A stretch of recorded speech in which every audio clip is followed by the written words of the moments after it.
Inilah video amatir detik-detik dilakukannya evakuasi terhadap seorang pasien positif COVID-19 saat hendak dirujuk ke RSUD Cilengsi, Kabupaten Bogor. Evakuasi terhadap pasien wanita berusia 42 tahun yang terdeteksi positif COVID-19 ini dilakukan lantaran sebelumnya pasien ini nekat pulang dari sebuah rumah sakit swasta di daerah Jonggol saat mendapatkan penanganan medis khusus corona. Lantaran dianggap sangat bisa menyebarkan virus COVID-19 kepada keluarga dan tetangganya, pasien ini pun akhirnya dievakuasi secara paksa oleh petugas medis dari Puskesmas Balai Kambang Jonggol untuk dirujuk dan dirawat di RSUD Cilengsi, namun evakuasi tersebut gagal lantaran pasien menolaknya.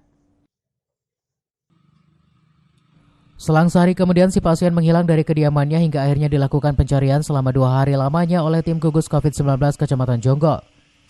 Setelah melalui pencarian, akhirnya tim gugus COVID-19 Kecamatan Jonggol menemukan si pasien di salah satu rumah pengobatan alternatif di Kampung Legok Nyenang, Desa Sirnajaya, Kecamatan Sukamakmur, Kabupaten Bogor.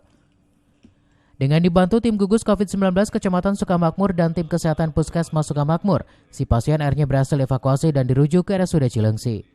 Relawan COVID-19 Jonggol, ini dengan Pak Teguh, ya betul Bu, katanya saya dari relawan COVID-19 wilayah Jonggol.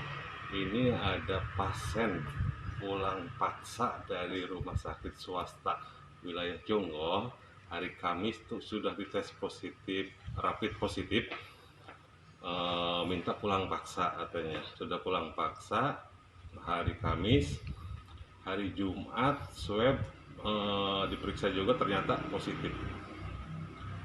Pasien dijemput kembali oleh petugas Puskesmas Balai Kambang untuk kembali lagi ke puskesmas tersebut, menolak untuk dirujuk kembali. Sudah itu hari Jumat sore sudah tidak ada di rumah dan Dinas Kesehatan melakukan penjemputan pada pasien tersebut di lokasi alternatif itu. Saat ini pihak Puskesmas Sukamakmur tengah melakukan tracking dan isolasi mandiri selama 14 hari terhadap warganya dan seluruh pasien pengobatan alternatif yang sempat kontak langsung dengan si pasien positif COVID-19. Dari Sukamakmur, Kabupaten Bogor, Edi Junaidi melaporkan.